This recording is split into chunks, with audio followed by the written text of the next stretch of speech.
Good afternoon, Budapest. Before we begin this very important conversation, I'd like to ask everyone in the audience to please rise for a brief moment of silence in memory of the two Israeli diplomats that were brutally murdered in Washington, D.C. last week, Sarah Milgram and Yaron Lashinsky.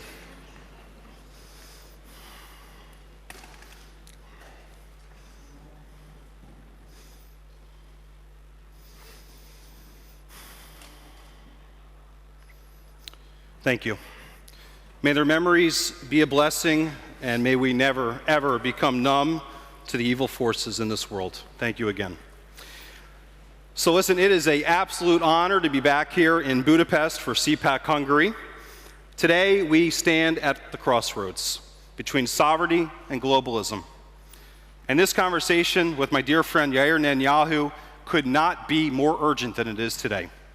As nation states, we face unprecedented internal and external threats, and we gather here as patriots to affirm that national identity, regional security, moral clarity still matter. So let's jump right into the Q&A with our special guest here today.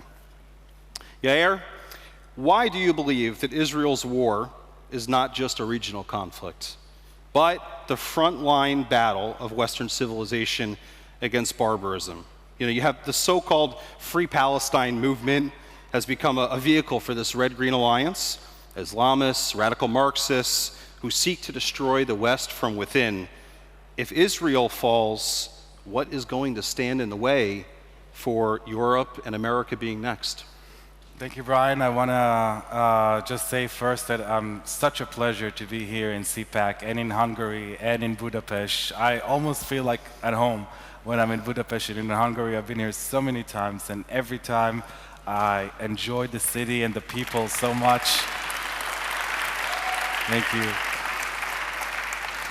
And really, as a conservative, as an Israeli, and as a Jewish person, there isn't almost anywhere in the world that I feel as safe and welcome as I am in Hungary and in Budapest.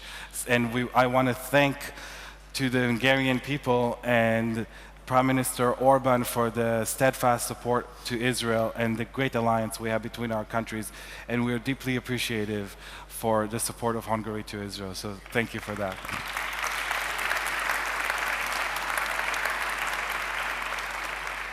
Following up your question, Brian, it's important to understand that the riots and the so-called protests of the pro-Palestinian title that we see in the West, that we see in Western Europe, that we see in North America, it's not really about Israel and it's not really about the Palestinians. The Palestinian flag is the new version, updated version of the hammer and sickle communist red flag.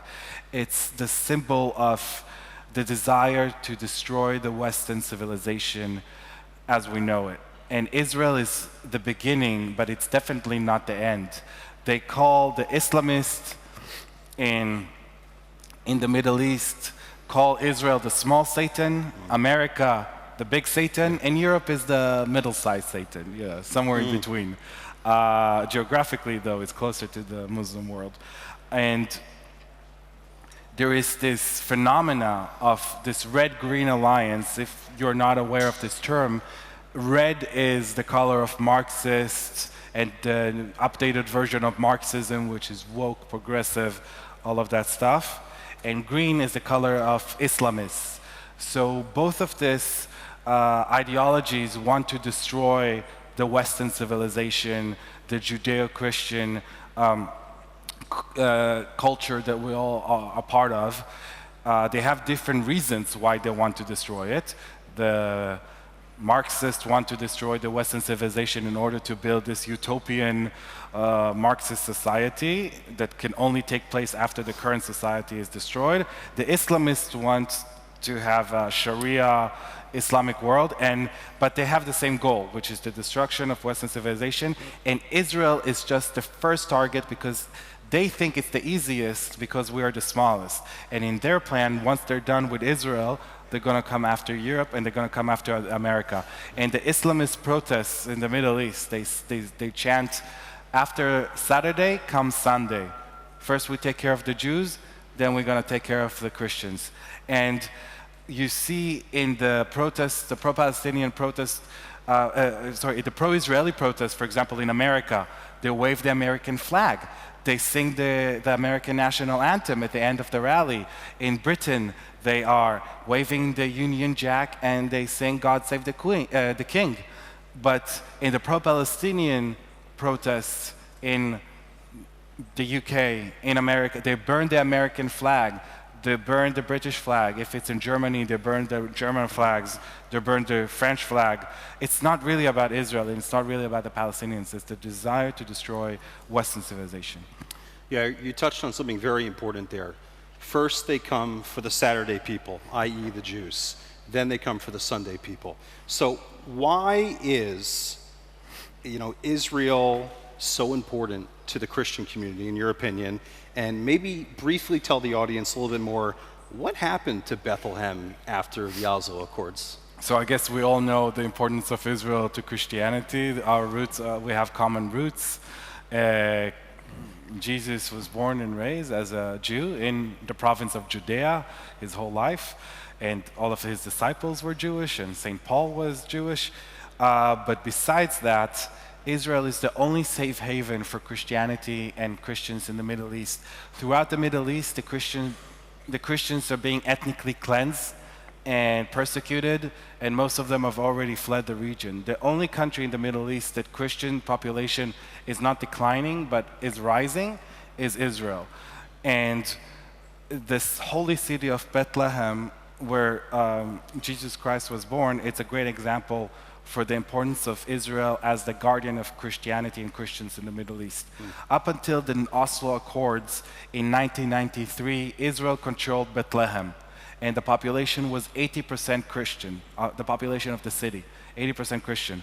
In 1993, Israel gave the control to the Palestinian Authority, and they immediately started persecuting the Christians in the city. And now, in 2025, the Christian population of Bethlehem is around 10%. Wow. Shocking. So, yeah, let's talk a little bit about foreign influence. Qatar has poured billions of dollars into American universities, transforming elite institutions into echo chambers, woke campuses that are all anti-Western, anti-Israel, anti-Semitic, and anti-Judeo-Christian values. How do you think we allowed this influence to happen from both Iran, Qatar, other bad actors, to take such deep root in the education system in America? It is a big problem, and a lot of people assume that Qatar is exactly like other Gulf countries, like the UAE or Saudi Arabia. It is not. It's a Muslim Brotherhood regime, which has been outlawed in most Arab Muslim countries. It's outlawed in Saudi Arabia, it's outlawed in Egypt, it's outlawed in the UAE. The Muslim Brotherhood ideology is the ideology of Hamas, the organization, of Al-Qaeda, ISIS, and all these other nice organizations. And they are the chief sponsors of all of these organizations. The headquarters of Hamas is in Qatar, which is the equivalent of Afghanistan hosting bin Laden and Al-Qaeda after 9/11. Qatar is interested in the destruction of Israel, of course, but it's not its final goal. It's interested of submitting all of the West to the Sharia Islamist point of view that they believe in, and this is why they are the biggest funders of European elite universities and American elite universities. They're putting a lot of money into the media, into social media as well, into politics, and they are brainwashing European youth and American youth to hate Western civilization, to hate their countries, to hate their heritage, their Christian heritage, and their national pride, to lose faith in their national pride and patriotism. So it is a big problem, not just for Israel, but for the entire West. Let's briefly touch on Iran. We all know Iran chants death to America, death to Israel, as you said, big Satan, little Satan. it is relentless in their pursuit of a nuclear weapon. They have been since the regime changed power in 1979. I think we can both agree that it's one of probably the greatest threats, not just facing Israel, not just facing America, but facing the free world as a whole. How do you think we should handle that nuclear threat with Iran? If you could wave a magic wand, what would you do? So first of all, it's important for Europeans to understand that Iran is not just Israel's problem, it's all of the Western civilization problem. It's a Europe problem, it's American problem.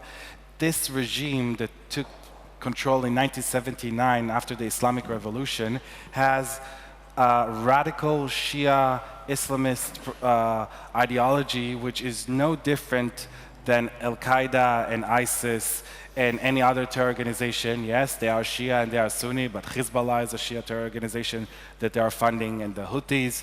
And it's like having a terrorist organization holds nuclear weapon. Israel is already way in the range of the existing missiles of Iran that will be able to carry a nuclear weapon. But they're not satisfied with this. They are building long-range missiles, intercontinental missiles that can reach to the eastern coast of the United States and, of course, can cover all of European soil. And when you have a radical Islamist regime holding the world as a hostage for their whim because they have a nuclear power and they threaten nuclear World War III that will probably be the end of humanity.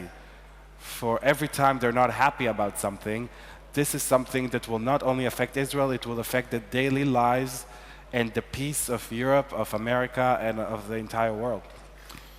Couldn't agree more. It's such a major threat, and it's been such a major threat for a long time. And I think your father and a lot of the leaders in Israel have done a remarkable job doing what has to be done. So your father should be very proud of what he's done so far. Thank you. I agree. So let's close, Yair, with another critical long-term threat, the deep state. We have the deep state in America. We see the deep state in Israel. Israel is fighting on three fronts. You have Hamas, you have Hezbollah, and you also have its own deep state. President Trump imposed sweeping sanctions on the ICC. Prime Minister Orban withdrew Hungary from this jurisdiction when he welcomed your father here in Budapest just recently. And in the United States, we have unelected judges that are attempting to override the will of the people and sideline President Trump. Similar things are happening in Israel against your father. What do you make of these deep state threats to the sovereignty of all of our nations? So, first of all, I want to thank Prime Minister Orban and President Trump for fighting against the ICC. The ICC is the head of the snake of the globalist deep state network. They're trying to uproot the sovereignty of democracies and Western countries and prevent them to be able to fight terrorism and to protect themselves. It's not just Israel's problems, it's a problem of all democracies facing terrorist threats, which include Europe and America for sure. And President Trump, America is not part of the ICC, but they put sanctions on the ICC, and we're deeply grateful for that. And we're deeply grateful for Prime Minister Orban for withdrawing Hungary from the ICC. It's a courageous move, and it is the right thing to do. And we thank him for that, and to the Hungarian people. There is a trend in all of Western world, which is Europe, Brussels, EU, in America, and in Israel, which is unelected bureaucrats, unelected judicial officials, if they're judges or if they're prosecutor, that they think they know better than the public. They know better than the voters, whether it's the American voter or the European voter or the Israeli voter, and they are trying to establish a regime which is not a real democracy, but it's an oligarchy, a regime of the elite, a regime of unelected, educated, they see themselves educated, enlightened elite that rule the country instead of the people. This is very dangerous. This is a problem that Israel is facing. I think not a lot of people are aware of, but the severity of the deep state problem in Israel, it's even worse than America, worse than Brussels. It's very bad. We also face a problem of European taxpayer money, German taxpayer money, EU taxpayer money going and funding radical NGOs, anarchist, Marxist NGOs in Israel that do riots in the streets of Israel with billions of euros pouring from Europe, from your taxpayer money as well, because it comes from the European Union, and funding terrorist organization in the Palestinian Authority. I think your hard-earned taxpayer money as Europeans should go to build your schools, your churches, your health system, etc., and not Palestinian terrorist organization or Israeli radical anarchists. So I'm very hopeful it will change, and I'm very hopeful that strong leaders that represent the will of their people, like my father, like Prime Minister Orban, and like President Trump, will change this and will save Western civilization from this double threat of red-green alliance. Well, Yair, you are entirely correct. Our Judeo-Christian values, our nations, our civilizations, they are under attack from these woke mobs and from these globalists. Together, I'm confident, and especially as the next generation of leaders in our respective entities, we're going to fight back, and we're going to win. There's no other option. We have to win. You have Prime Minister Orban and Hungarian leaders here today that have reminded us that borders matter, cultures matter, and sovereignty matters. The West will endure, but only if all of us are bold enough to defend it. Let us all work together to fight, and to fight. May God bless Hungary, may God bless Israel, and may God bless the United States of America. Yair Netanyahu, thank you so much. Thank you so much.